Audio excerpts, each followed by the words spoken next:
月明星稀，江家村的后山小路里窜出一个浑身是血的中年男人，他狼狈地背着早已经不省人事的女子。昭昭别怕啊，爹会给你安排好一切的，爹不会让你和爹一起死的。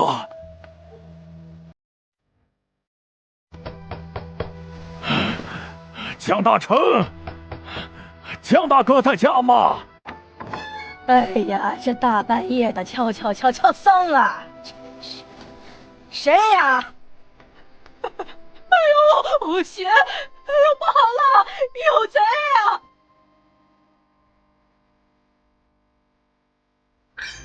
！999种田系统为您服务，宿主陆昭昭死于车祸，系统已自动绑定成功，保住宿主性命，扣除种田积分1000，宿主当前总积分负1000，还请宿主尽快还清。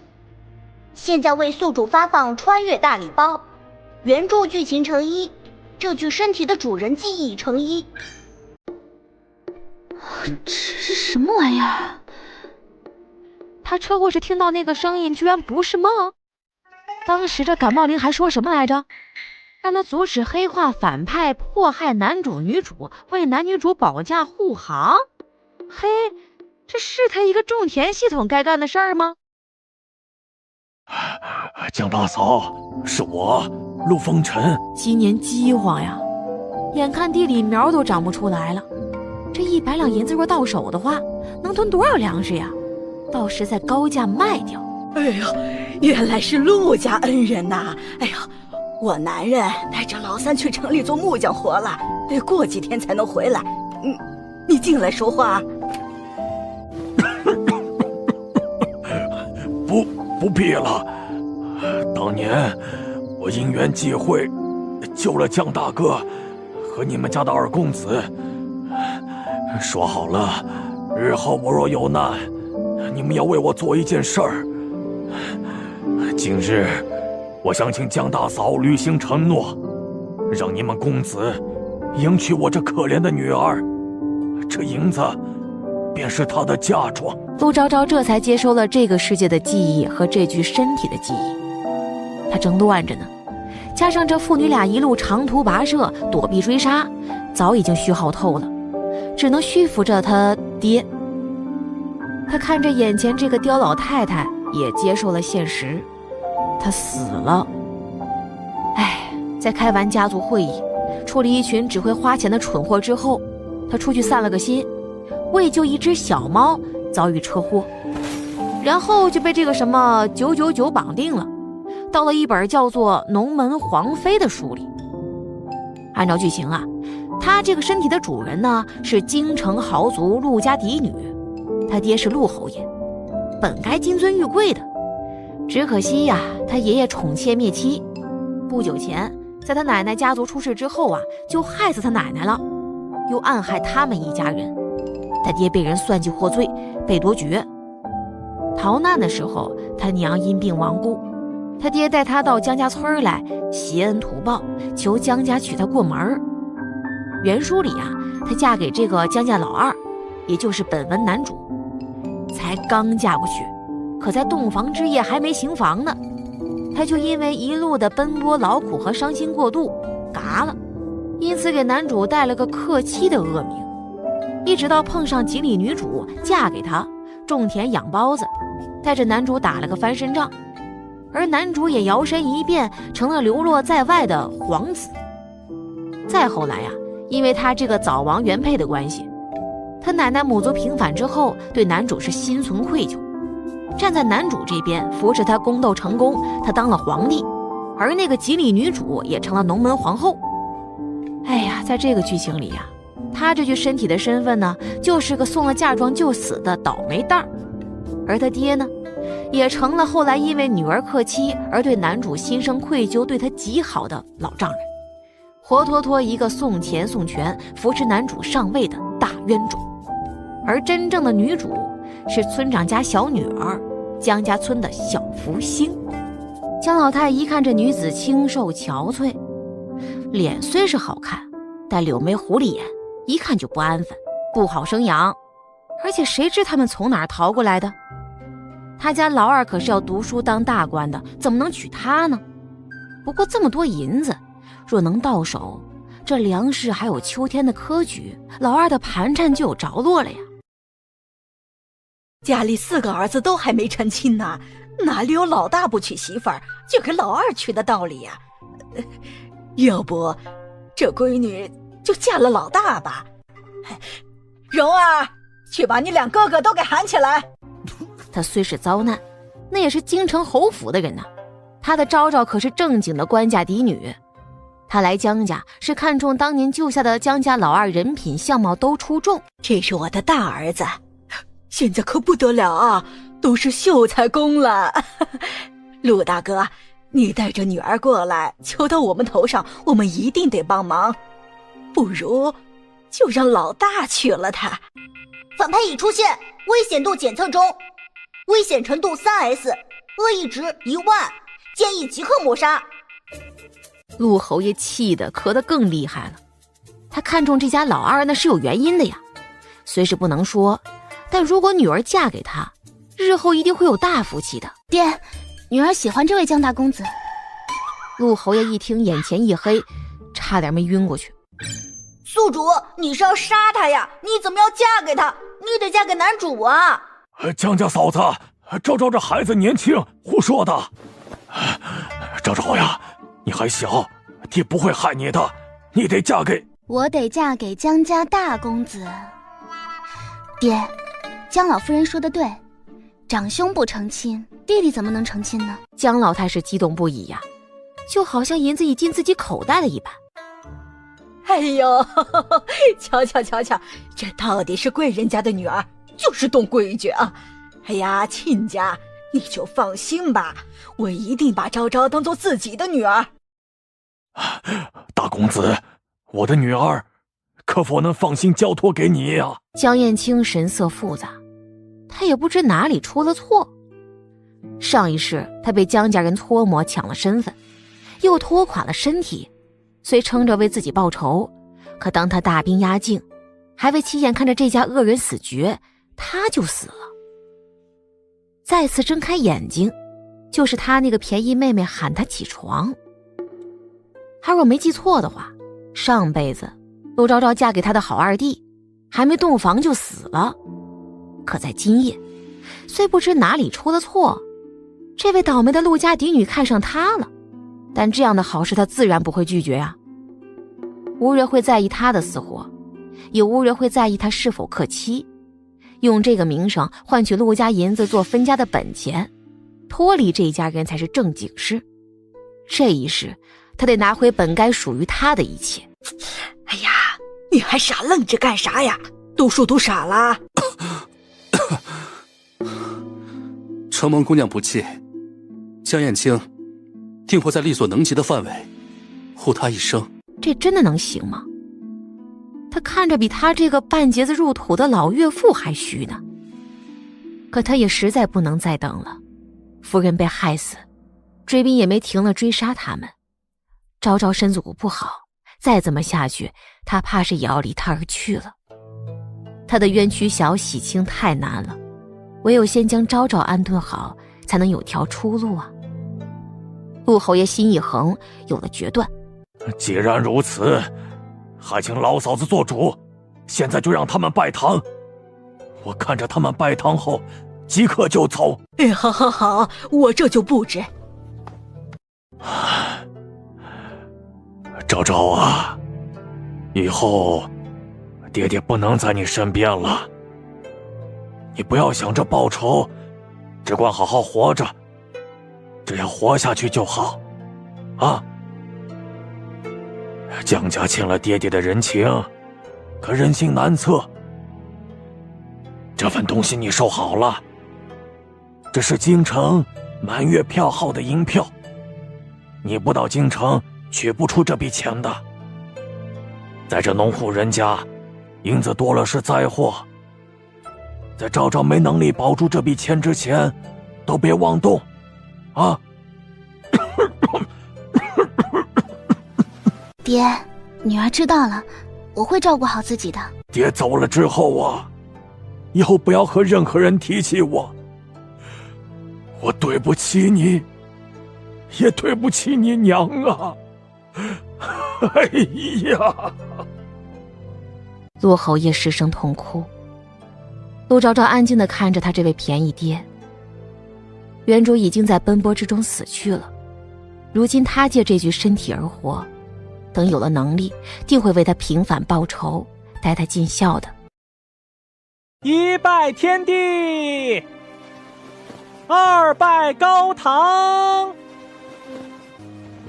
夫妻对拜。陆昭昭的心情甚是复杂，和人结婚可是头一次呀，没有想到的是，居然还是跟古时候的人。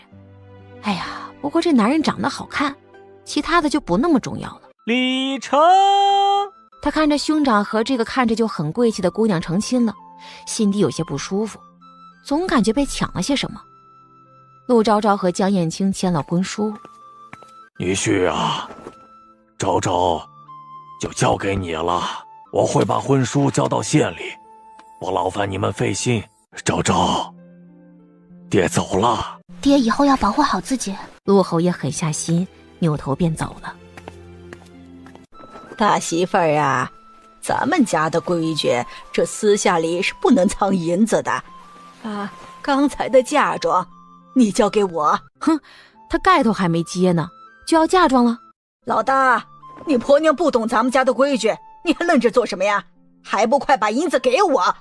你要是不给，我明天一早我就去衙门告你，说你不孝，让你以后都不能考取功名。好一个刁老，行吗？夫君，我们回去洞房吧。好。娘，你这是怎么了？哎呀，我的儿呀，你娘刚才差点就让那个姓陆的给杀了。他娘在说什么？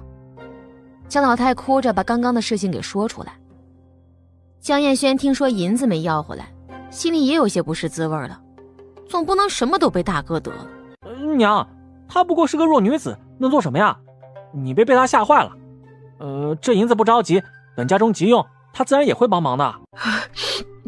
对呀，哎呦，儿啊，你这大晚上的被这么一番折腾也累了吧？快回去歇着，看娘以后咋折腾他。娘，你今日为何要让大哥娶她呀？京城来的人一定不俗。我这都是为了你好。你看看那个姓陆的，一看就是犯了事儿跑来避难的，那一身的血指不定是咋了。这样的人的女儿咋能嫁给你啊？等明儿个娘就去给你相看个更好的。咱们村长家的那个小姑娘啊，是个小福星，天天的上山都能捡到野物呢。娘给你说这门亲。谢谢娘。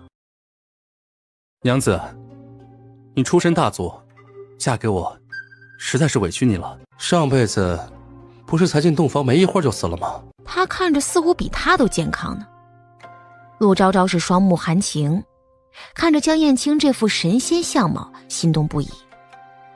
他是个随心所欲的人，上辈子早早当了一家之主，接管家族生意，是个合格的奸商。不过婚事一直拖着，没遇见喜欢的人嘛。可今天看到江燕青，他莫名的就开始疯狂心动，就仿佛单身这么久就在等他一般。既然喜欢，那就得到呗。现在他和江燕青可是合法夫妻呀。夫君，他要死了吗？娘子怎么了？可是身子不适。陆昭昭哪哪都好啊，就是心痒。他大胆勾着江燕青的脖子，送上了吻。2辈子没碰过女人的江燕青瞳孔微震，整个人都僵住了。陆昭昭微微用力，便把人拖到床上去。娘子。陆昭昭见他一直看自己，主动搂住了他，热情地亲了亲他。夫君，不洞房吗？任何男人见了这样一幕都要血脉喷张的，更何况他好似中了邪一般，喜欢极了他适才那副嚣张锐利的样子。面对女人主动的邀请，江燕青回应了这份邀请。他从未喜欢过谁，在他可笑可悲又短暂的人生之中，细数下来，今夜的动心竟然是第一次。只要他不会和那些人一起坑他害他，他这一生都会对他很好很好，而且只会对他一个人好。一晚上功夫，陆昭昭差点没被他折腾个半死。不过许是999为他改造了身体，他现在倒是还能活蹦乱跳的。清早，他微微动下手指，喊出自打昨晚他嫁给反派之后就受了刺激装死的系统999。999种田系统为您服务。他的动静有气无力的，显然受了刺激了。这可不行啊，他没动静，金手指怎么办呢？脑子里多了个东西，总得交些房租吧。999，你既然绑定了我，我也嫁给了江燕青，改是改不了了。不过我嫁给反派，反派不和上一世一样无人关心，兴许就不会和你心爱的男主对着干了呢。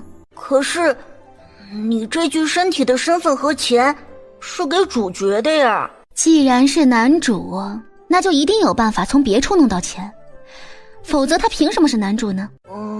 好像很有道理。同样，我这个人吧，脾气不好，若是我过得不好了，脑袋里还莫名其妙多出来个东西，我会生气的。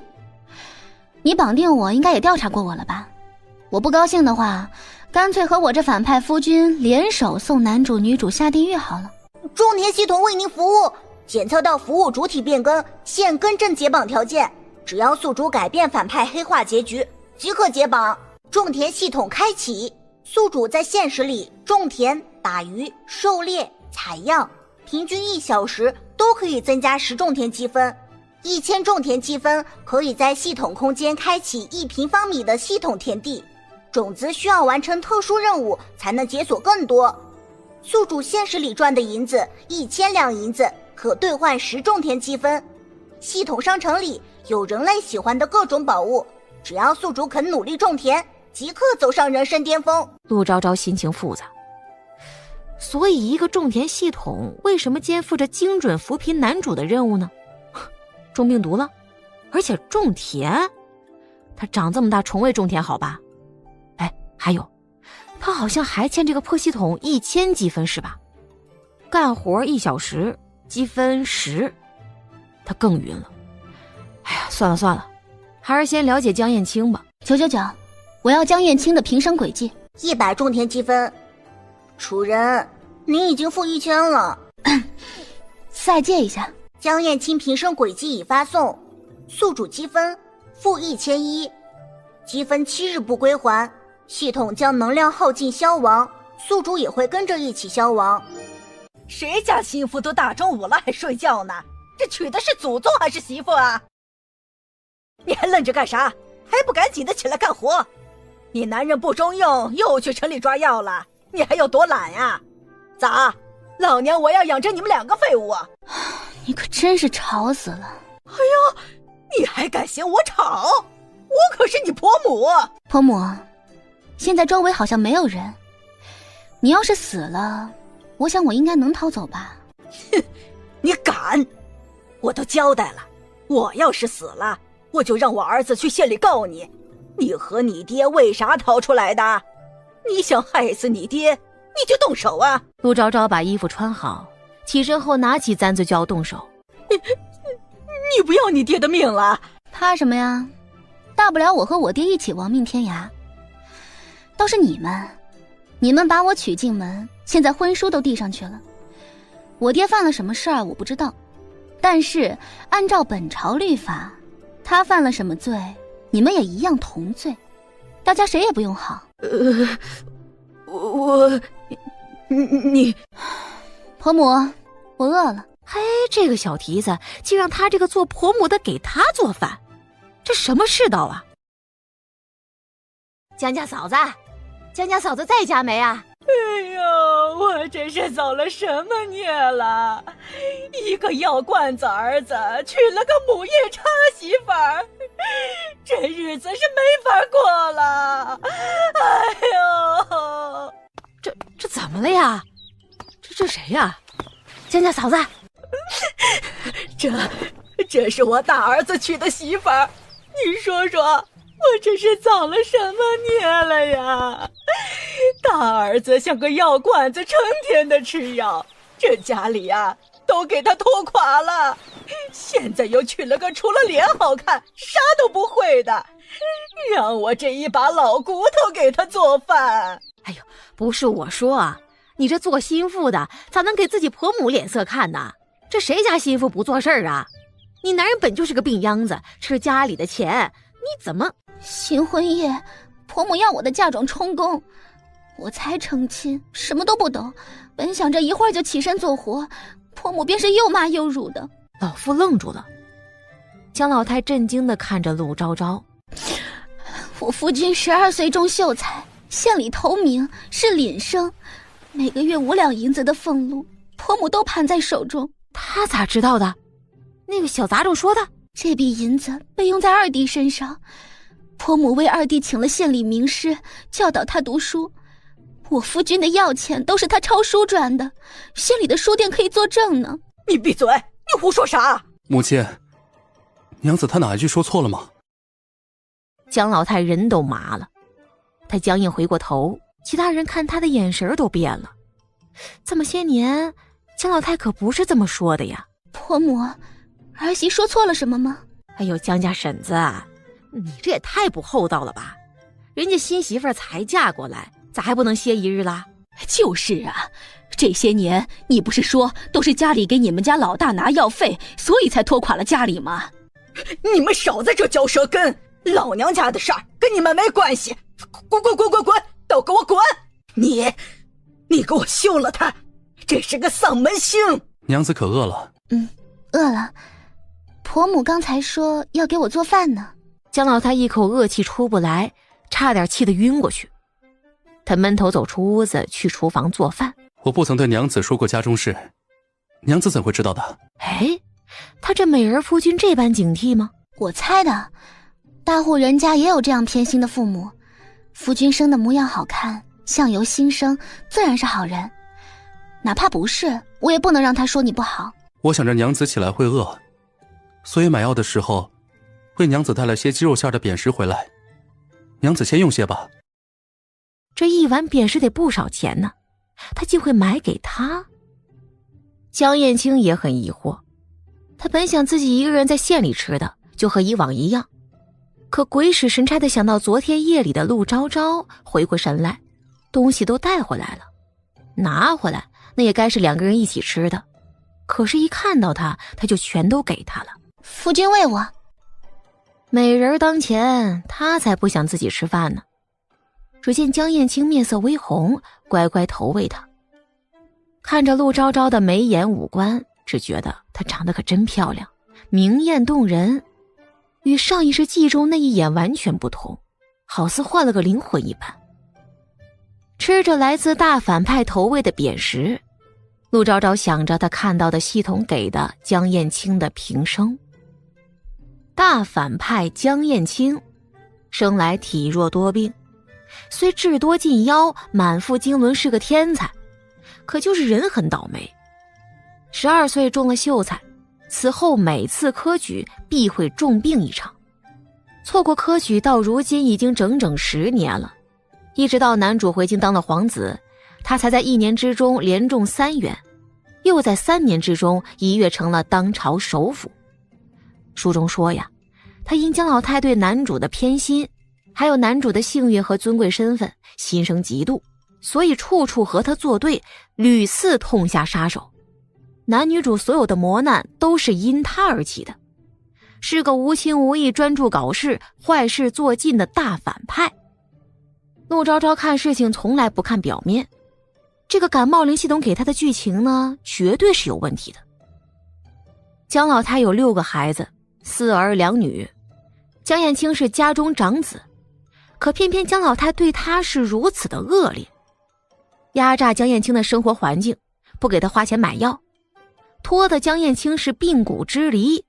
书中啊，他的死也是因为病死的，而不是被男女主害死的。哎呀，如果不是因为短命啊，皇位说不准是谁的。而且就眼前的江燕青，怎么看都惹人怜爱呀。陆昭昭心想着，一边吃东西，一边扒拉着系统商城，在商城里找到能够强健体魄、去除病气的药。此药名为归元丸，5000种田积分可得。哎呀，他得搬多久的砖呢？眼看着扁食剩的不多了，陆昭昭也喂给他吃，夫君也吃。江燕青很想吃啊，可看他吃东西那副开心的样子，又别过头去。陆昭昭可不管呢，他不喜欢被拒绝，执意喂给他。两个人互相投喂的功夫啊，很快就把一共没多少的扁食全部吃光了。吃吧，我真是造了孽了。喝这个，他得饿死。老娘真是欠了你们的，这家里眼看着就揭不开锅了。老大，你这个月抄书的钱呢？娘，我今日早上才买了药，如今身上没银子了。爹和老三明日不是就从县里回来了吗？他们一定有银子的吧？见他不给钱，江老太目光就死死盯着陆昭昭。婆母还有事吗？江老太害怕他这个眼神，哆嗦一下就跑了。反派恶意值减1，恶意值9999，奖励种田积分100。他这个美人夫君这么值钱吗？江燕青收了桌上东西，又拿了本书来看，强迫自己压住心中的恶念。他不能动手，能证明他身份的东西还在江氏手中呢。而且这个时候朝堂动荡，他那位父皇啊，也不见得多期待他这位流落在外的儿子回家呢。记得上一世，江彦轩顶替他的身份回皇宫，不也吃了不少的亏吗？若非是陆侯爷洗脱罪名回了京城，又逢陆侯爷外祖一家东山再起，他们因陆昭昭当年病死在新婚夜而让江彦轩背上克妻的名声而帮助他的话，他早就不知死多少次了。只是他为何会选他呢？夫君身体虚弱，不易劳累，抄书的事情就先不要做了。这10两银子，夫君先用来抓药和买一些粮食。可这是娘子的嫁妆，之后夫君好了再给我就是。陆昭昭眼里没有对银子的心疼，只有对夫君江燕青的关切。剧情里，江燕青病情急剧恶化，也就是在这个时间段呢。饥荒来临，江家放任他自生自灭，他没有银钱买药，全靠硬扛着，造成了不可逆的损伤。现如今他都与他成亲了，自然不能让夫君早死啊。江燕青那张脸呐，几乎是按他审美长的，是他自己亲自挑选的夫君，而且他日后是要当朝首辅的。他富贵了，他作为娘子才能过上更好的日子，不是？眼下的银子又算什么呢？银子又被陆昭昭塞到江燕青的手中。江燕青算计过很多人，多少银子都见过，可唯独这10两银子，令他觉得犹如千斤重一般。我去买米。他心中微乱，狼狈地出门了。反派恶意值减3，恶意值9996，奖励种田积分300，总积分-700。友情提示：积分7日不归还，系统将能量耗尽消亡，宿主也会跟着一起消亡。下午，日头微落，赶紧起来，这家里都快揭不开锅了，你得上山去挖野菜。陆昭昭午睡被吵醒，冷静了一会儿便起身开门了。咱们走吧。去哪里？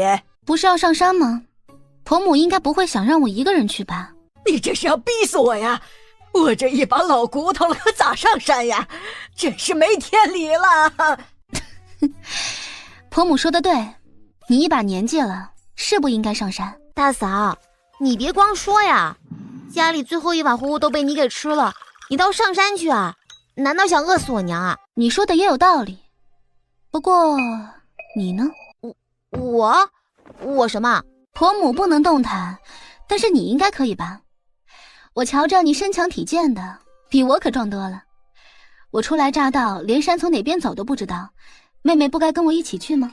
你这个死蹄子，咋这么狠的心呀？我闺女可还没嫁人呢，能跟你一样干活吗？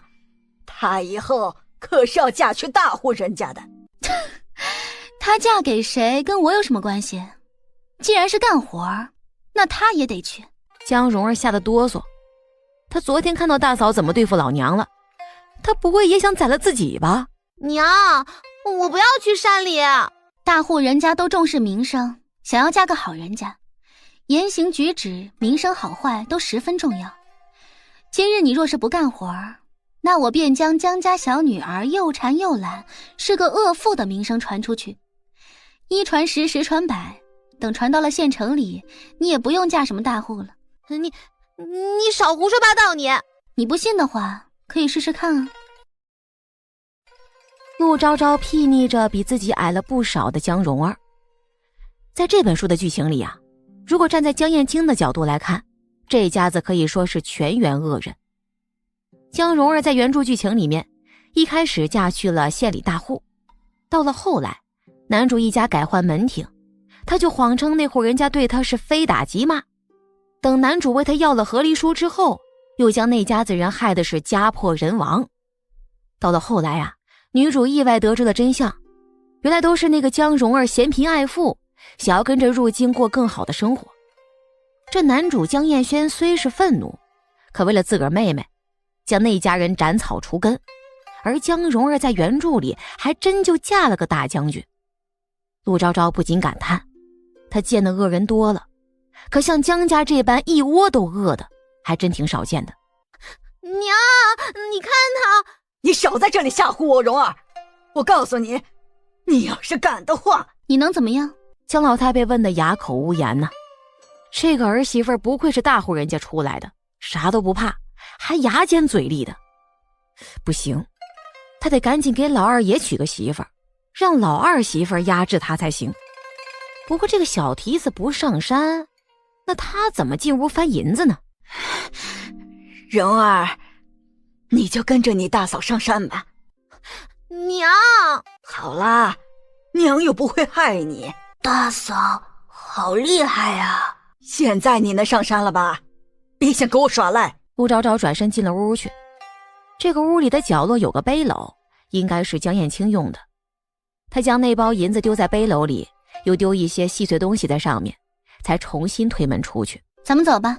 到了山脚下，陆昭昭眼前又出现那个光屏，检测到宿主即将进山，开启打猎计时，每小时10积分，打到猎物按照不同猎物额外增加积分，请宿主努力干活，走上巅峰。傻站着干什么？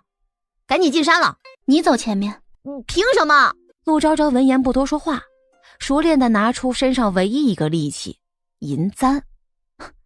等他以后有了钱呢，高低得弄个好东西防身呢。一见这架势，江蓉儿顿时就虚了，不敢再和陆昭昭叫嚣，只能低着头委屈地带路。进到山里，陆昭昭人都惊了，她那个好婆婆哟，果然想对她的银子下手。这山里别说野菜了，连树叶都被薅秃了，山边这一块什么都没有，连个人都见不着。江蓉儿黑着脸带着陆昭昭一路往里走，约走了1刻钟，才终于能重新见到绿叶。那就在这边找吧，换点野菜回去就得了。江蓉儿说完就要找地儿休息，陆昭昭比他可快多了，他先一步坐在江蓉儿找好那块大石头上，将背篓递给江蓉儿。辛苦你了，小妹。凭什么呀？小妹如果不干的话，那等你到了相看的年纪，你以为别人会信你吗？我夫君好歹是考了秀才的，一家人扒着他吸血，你又穿戴光鲜亮丽，我这个秀才娘子的话自然是比你有可信度啊。更何况信不信的不重要，重要的是你成了旁人茶余饭后的笑话，名声坏了的话，想必也不用嫁给什么好人家了。况且现在地里没粮，家里可都快吃不上饭了呢。你今儿个不挖野菜，晚上就没得吃。若是把你娘我的好婆母给饿坏了，饿死了，那我便是你长嫂。长嫂如母，我会为你挑选一个好人家的。这哪里是娘昨晚季公公跟他说那个什么受气包嫂子啊，这简直是个恶霸。愣着干什么？干活吧。我回家就告诉我娘，等我哥哥们回来了，他们饶不了你。他一边哭着一边去挖野菜了。陆昭昭丝毫没将这话放在心上，作为一个合格的奸商，又管着一大家子人呢，还能对付不了一个小丫头吗？至于江家嘛，这家人都恨不得吸江燕青的血呢。可江燕青如今有功名在身，不能不孝敬父母。江老太去闹，江燕青就要跟着受苦。所以陆昭昭决定，他会让江家人主动提出分家，如果不同意分家，那就都得接受他的奴役。休息了一会儿，陆昭昭也不累了，起身朝那个江蓉儿相反的方向走过去。陆昭昭拿了根棍子，免得被蛇给咬了，又一路留下记号。走了快足足半个时辰，终于在一处泥洼附近找到一片正在开着的金银花。检测到宿主采摘药材金银花，开启采药模式，与狩猎模式一同开启，积分不叠加。宿主第一次采摘药材成功，奖励采药熟练度加10，种田积分加1000，总积分300。大禹峨山地图乘1，系统空间1平米。友情提示：宿主每采集1斤金银花，可换取100种田积分。陆昭昭冷静地将金银花放进筐篓里，继续快速采摘起来。而不过1个时辰的功夫，光屏上他采药熟练度从刚开始的10个熟练度变成了20。他摘花速度比刚才快了很多。看这个样子，这个所谓的熟练度会直接加在自己身上。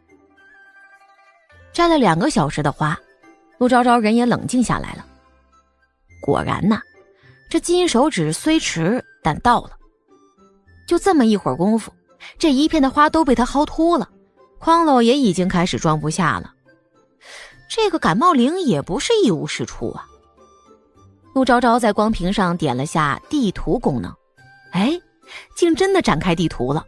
哎呀，有了这个地图在这山里不得横着走？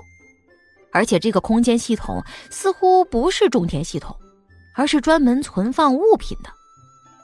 陆昭昭把10斤的金银花收进系统空间里去，只是凭空一想，东西就收进去了，只剩下了空筐。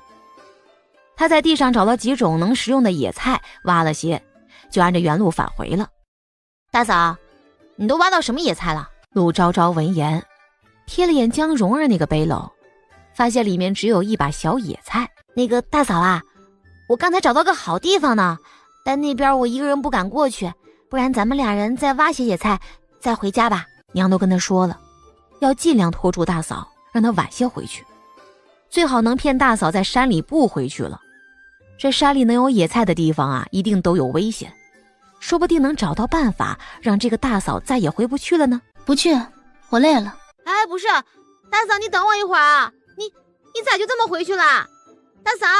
他着急想要拉住陆昭昭，不过陆昭昭走得比他快，一直到下山回了家，江蓉儿都没追上他。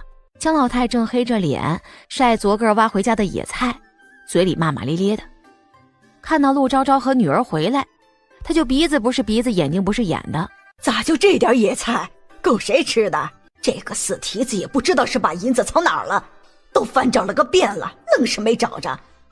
估计啊是让他给带出去了。婆母说的对，这点野菜也不够谁吃的，所以我准备拿来给我夫君吃，说不定他吃了我亲手挖的野菜，身体就能好些呢。这也是给咱们家省了一笔钱，不是？说完就拽着筐篓扭头往屋里走去。屋内，陆昭昭站在门口，满眼都是冷漠。他在屋子里木板床边上做的小记号消失了。虽然这个屋子被老太太收拾干净了，可他在床边上放的一块小石头没了。正想着，陆昭昭当即把屋子里东西全部给扫到地上，迅速打乱。你个没脸皮的，你男人眼看着都半只脚进棺材了，还吃个啥呀？赶紧给我把野菜拿出来。婆母，你怎么能翻我的东西呢？咋呀？我进来给你们收拾一下屋子还不成啦？这个小妖妇咋知道的？我不是都给收拾干净了？不过反正我什么也没拿走，啥也不用怕。这就是婆母收拾的屋子，我看不如请了街坊邻居来看看吧。江老太懵了，这哪里是他干的呀？他明明都收拾干净了呀。街坊乡亲，大家给我评评理吧，我实在是活不成了。我才嫁过来第2日啊，婆母就偷着翻了我的东西。婆母，这里原本放着我100两银子的嫁妆呢。这哪个动你的银子了？老娘我打开的时候，你这盒子就这样。各位都听到了，婆母是真的动了我的东西。我夫君不得婆母喜欢，可也不能这么作践我们呀。江老太听得人都乱了。她虽是泼辣不讲理吧，但也没见过这个架势啊。这比她可不讲理太多了。哪个动了你的银子？我这银子是我家里仅剩下的钱了，爹爹都给我陪嫁过来。我本来是想留给我夫君看病的，就放在家中。现在忽然没了，婆母又去我屋子里翻东西，不是你还能是谁？是啊，江老太，你一向看你家老大不顺眼的，今儿早上不还闹过一场吗？就是，这可是你儿子的救命钱，也是你儿媳妇的嫁妆呀。谁说不是？还是赶紧把银子拿出来吧。呸！你们少给老娘撺掇，老娘没拿。娘，这出啥事儿了？儿啊，你可总算是回来了。这个小妖妇是要逼死娘啊！他非要说娘拿了他的嫁妆银子，娘没拿呀。大嫂，你这是做什么呀？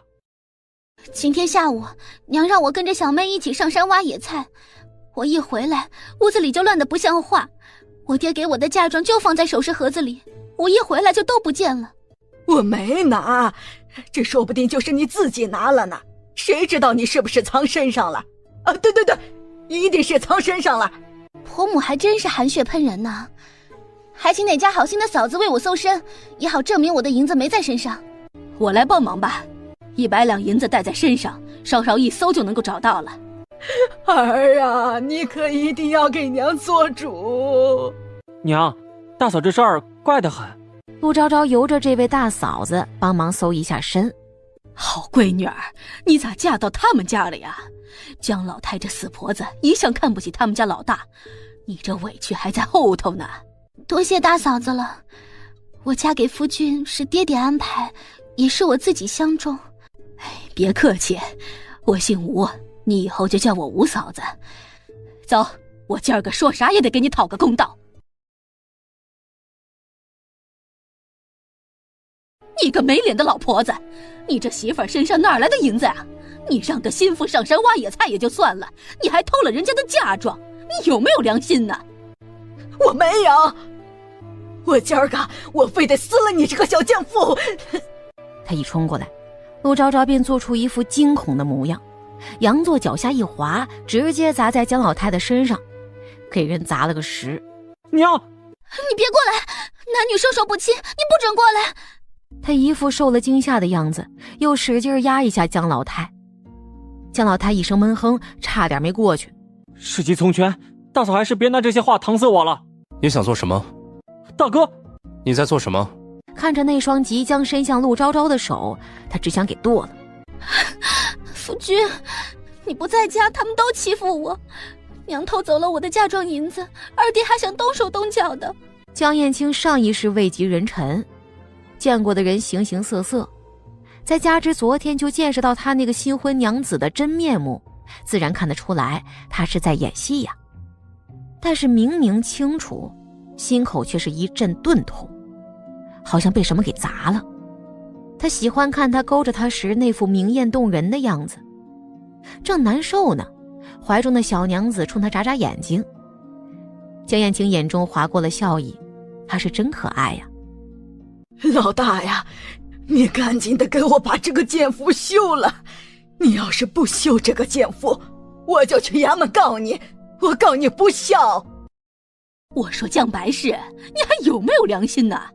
你家大郎这些年都让你给拖累着，好不容易娶了个媳妇儿，你还搓磨作践他，拿了儿媳妇的嫁妆钱，你还要告人。别说你家大郎不乐意，你要是敢去告状，我们都能给这小夫妻俩作证。我呸！你算哪根葱啊？我们家的事情你少管。是该去衙门。这才对嘛。老大，你休了这个小贱妇，回头娘家给你找个更好的。我去衙门与娘子和离，娘偷盗昭昭的财物，100两银子该判多少年的牢狱，就判多少年。啥呀？老娘没拿，银子不在我身上，这屋子又只有娘你一个人去过，你也当着大家的面承认了。嫁妆昨日是写在了婚书复页的，抵赖不了。老大，我可是你的亲娘呀，我要是因为偷东西进去了，你也不能考科举。没关系，我不能考科举，二弟也不能，到时候我们都侍奉在娘身边。姜白氏愣了，他憋了半天，愣是没憋出半个法子来，干脆坐地上干嚎起来。哎呦，我的天呀！我这是养了个儿子，还是养了个孽障呀？他这是要我死呀！婆母这说的是什么话？我只是想要回我的嫁妆而已，只要你把我的嫁妆银子还给我，这件事自然不会再闹上公堂的。你，大哥大嫂，这件事儿我们还是关起门再说吧。如果娘拿了大嫂的银子，那一定会拿出来的。二弟这话说的，没关起门你们就这样了，这要是真关起门来，我和夫君还不得被你们搓磨死了。今天要么娘把银子还给我，要么就让他给我写个欠条好了。我也知道现在日子不好过，娘拿了我的钱，说不定是想着买粮食去，这笔钱我就借给你们了，谁让我嫁给了夫君呢？对不起，是我害苦了娘子。姜白氏，你装啥傻呀？我看你们家老二的手里还拿着粮食呢，你们家都穷得啥样了，哪来的钱买粮食？还不赶紧的给你们家儿媳妇儿写欠条？人家乐意给你脸面，你还拿着干什么？哎呦，就是，娘要是再不给我个公道，我就去找这村子的村长做主了。他还打算去村长家提亲呢。看着娶了媳妇儿就硬气起来，竟胆敢忤逆他的江燕青，再看看他怀中的小贱人，姜白氏是恨毒了他们呢，他非得弄死这个小贱人不可。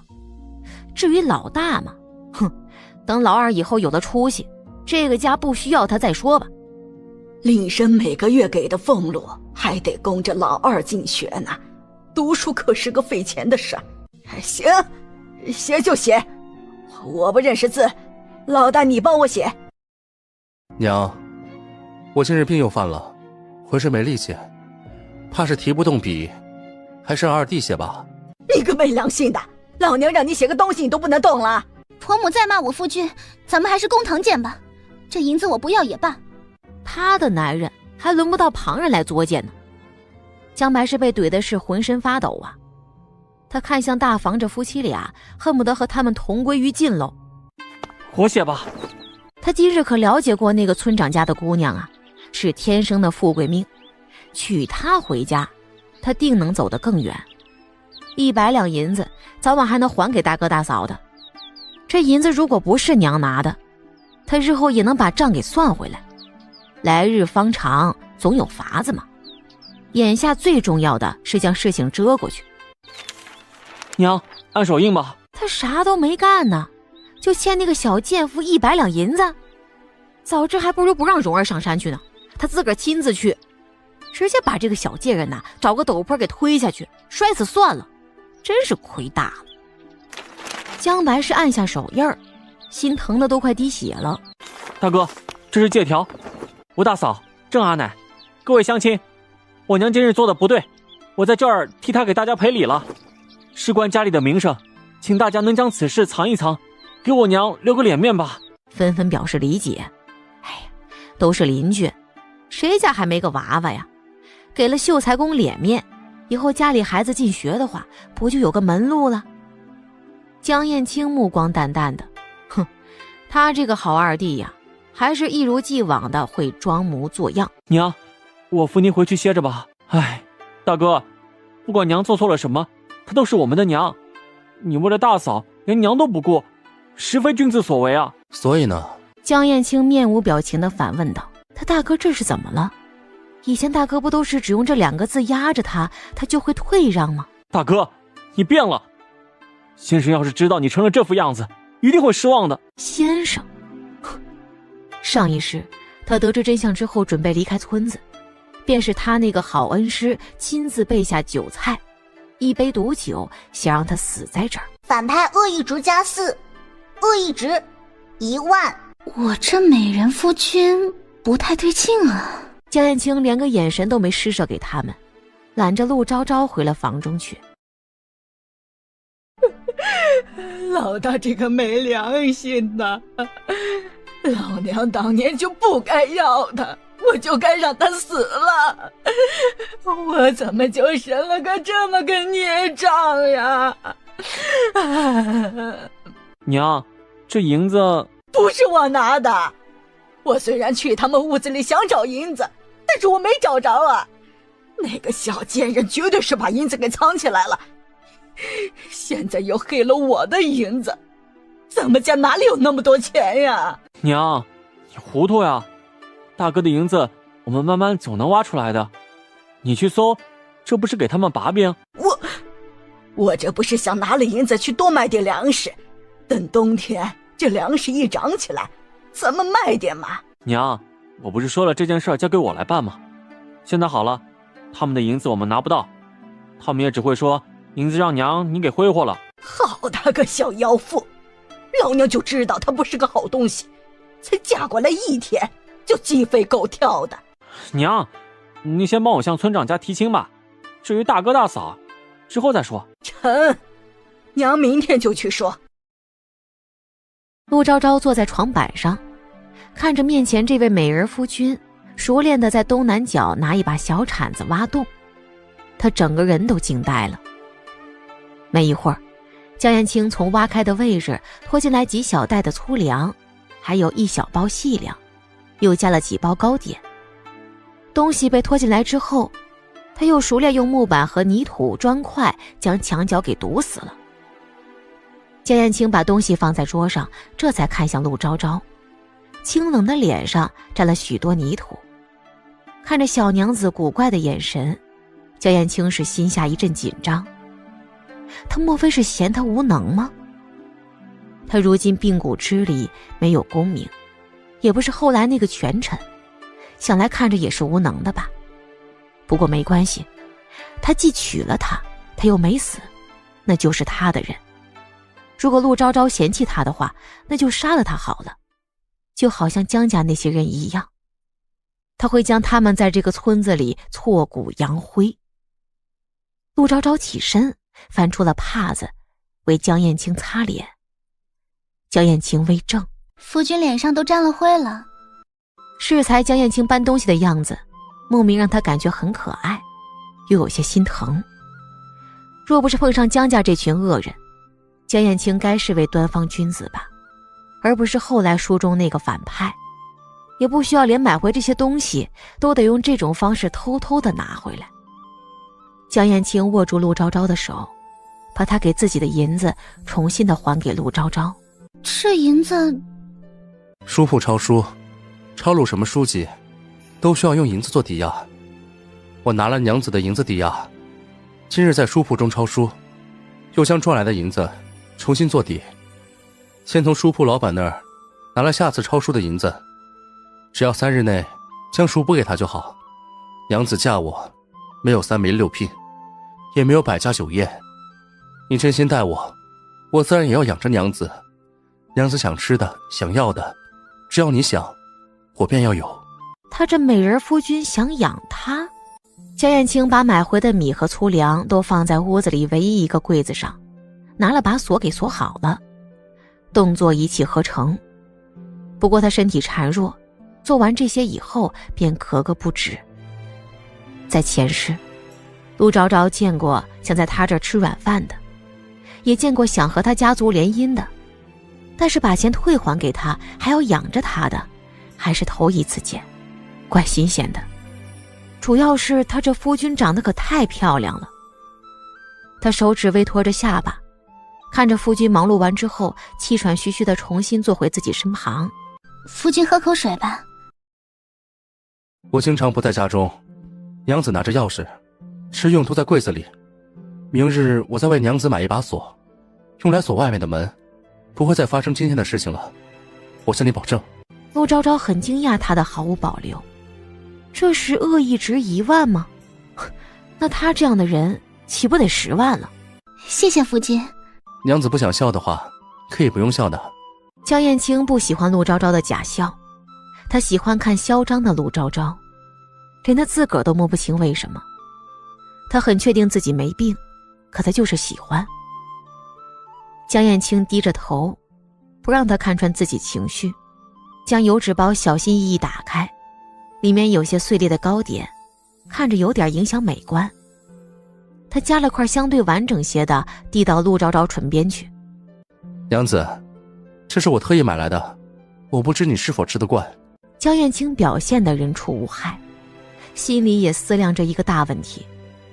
她娶陆昭昭，本来是想着等她死了，好霸占她的嫁妆，用来作为她的规避风险和让她的计划更加顺利的资本。这样的话，她既不用为谁负责，还能在日后陆侯爷东山再起之后多一个助力。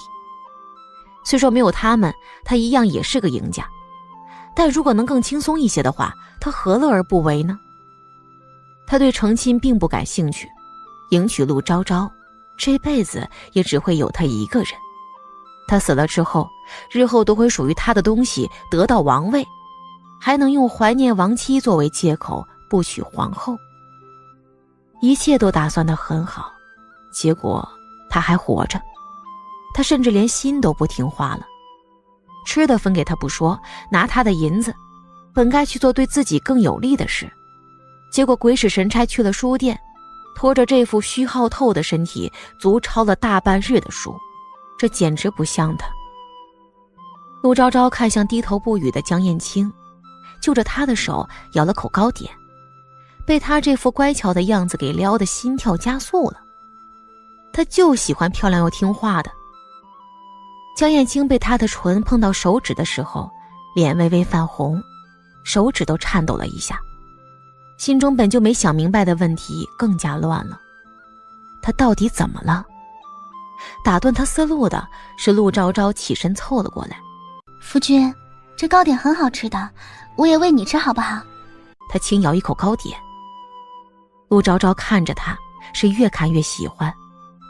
她凑过去亲了她，甜腻的糕点味道在两人之间散开。江燕青只觉得这个亲吻特别的甜。不知道什么时候，两个人就滚到了木板床上。傍晚，陆昭昭慵懒的像猫一样趴在枕头上，江燕青还是那副不食人间烟火的样子，正细心的为陆昭昭按着腰。陆昭昭心情极好的打开了光屏，这个光屏只有绑定系统的她能看到。光屏上面999的打猎和采药计时在下山的时候已经停止了。他摘了10斤的金银花，再加上在山中的时间奖励，一共给了1040点种田积分，加上之前的一共有1340点积分了。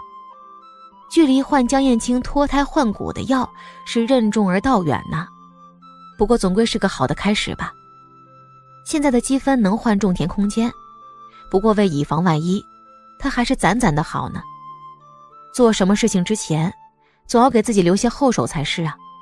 这日子还能不能过了？都是死人啊！看着老娘一个人做饭，这媳妇儿娶回来是做什么的？哼，这个江老太太呀，真是一点记性都没有啊。大嫂，娘喊你们吃晚饭。大嫂，不是我说你啊，娘一个人做饭很辛苦的，好吧？你就不能帮忙吗？那五妹怎么不帮忙呢？我怎么能干活呢？我娘都说了，作为嫂子呢，就得帮家里做事情。你看咱们村子里的，谁家不是啊？是吗？可她不是我娘，是你娘。你可是她亲女儿呢，都能看着她一个人干活。我这个做新媳妇的有什么不能看的？你，大哥，你管不管她？娘子有说错什么吗？当然错了呀，大哥，你就看他欺负娘跟我嘛。都愣着干啥呀？还不赶紧吃饭，还等着老娘喂你们呀？夫君放心吧，我会护着你的。是不是说反了呀？他见过世家贵女啊，那些女子矫揉造作之辈数不胜数，但谁也不像陆昭昭这个样子呀。上一世她也这样吗？江燕青很好奇。趁着今天吃饭，我有话要宣布。娘，都是一家人，您有什么话就直接说好了，我们都会按照您的意思做的。还是老二懂事，不像是有些人娶了媳妇就忘了娘了。现在咱们村子啥情况你们也都看到了，这10里8村的几乎都没啥收成，眼看着就秋收了，等进了冬，这家家户户的怕是有不少人家都熬不过去。咱家的粮食也不多，再这么下去都得饿死。所以到现在开始，所有人都得为家里着想，想办法给我赚钱去。老大家的，我这话也是特意说给你听的。你既然是这家里的一份子，那就该给这个家出钱。出钱？这老太太想的倒是好啊。说起一家人，我倒是忘了我该叫您娘呢。娘，这什么意思呀？哼，这会儿知道叫我娘了，你今天不是威风得很吗？娘，我昨天才与夫君成亲，按照规矩不是该给改口钱吗？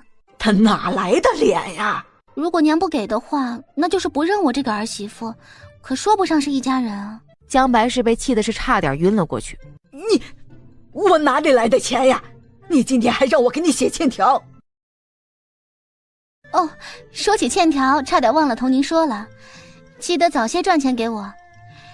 不如这样吧，家里这阵子赚了银子就交给我，我给大家买粮食，等赚够了要还给我的100两银子，我再将这管家的权利还给您。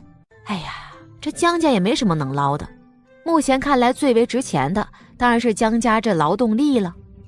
只要这个家给他管，他定能在他们身上压榨出最多的利益来。我呸！老娘我还没死呢，你别做梦。是吗？那娘下个月记得还钱，若是还不上的话，我就只能去衙门告你了。大嫂，我们可是一家人啊。对啊，就因为我们是一家人，所以我才愿意受累帮忙管家呀。娘不是说了吗？家里都没钱了，那交给我来管，总不会让大家饿死的。只要管家权一到手，他这个美人夫君每个月的廪生俸禄就能要回来了呀。我就是死了也不会把管家权给你的。陆昭昭神色如常，开始吃晚饭。吃什么吃？娘还是吃点吧，不然下个月可能就得去牢里吃饭了。老大家的，你男人要是有个进牢里的娘，是不能可取的。你难道就这么狠的心？娘在说什么呢？狠心的不是你吗？只要将管家的权利给了我，不就什么事都没了吗？大嫂不会真要管家吧？老大，你来说，你是要这个儿媳妇逼死我，还是要我这个娘休了她？你要是不休了她，我现在就死给你看。娘，昭昭也是好意，她不想你太辛苦了。这是大哥说出的话吗？你这是要气死我呀！娘，你要是同意的话，就把家里的钥匙给我吧，还有家里剩下的银钱。他怎么就手贱进那个妇的房间里去呢？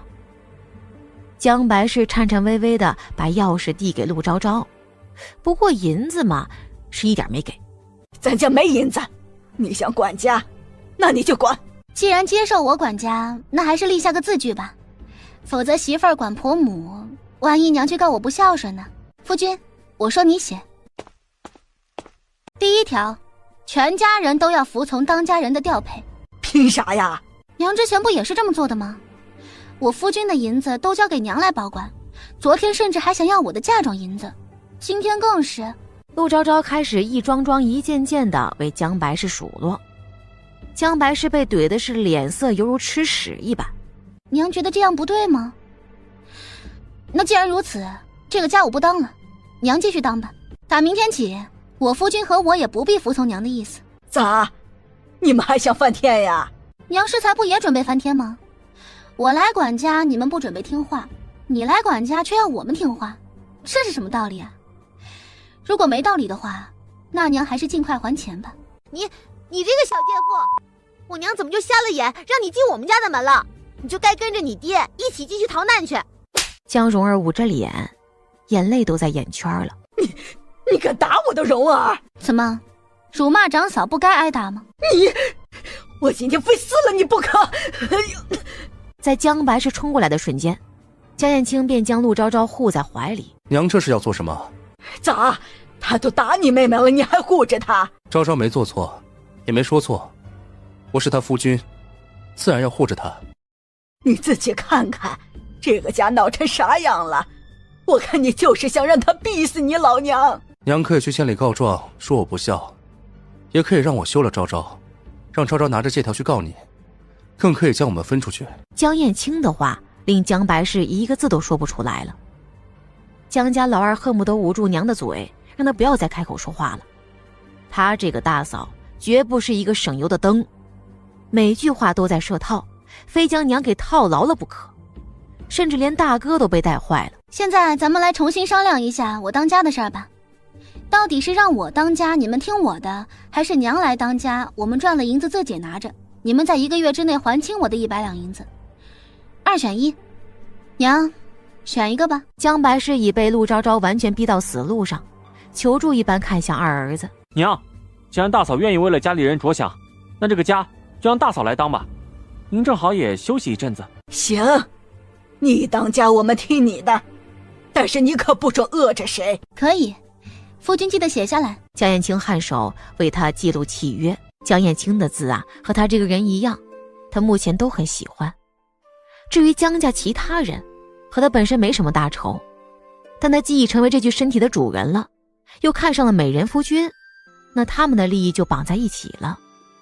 如果不反抗，那么江家人会跟系统给的那个剧情走向一样，压榨江燕青的生存环境，拖累江燕青病入膏肓。所以要赶在江家人下手之前，先下手为强，要将所有人控制在自己手里，为他创造价值。第2条，在此期间我做任何事都不许江白氏以婆母的身份压着我，定我不孝之罪。江白氏气得想反驳几句，却被江燕轩眼疾手快给拦住了。他这个大嫂啊，一看就知不是好对付的。第3条，我管家期间，任何人不得用任何名义向外人去借钱。目前只有这3个要求。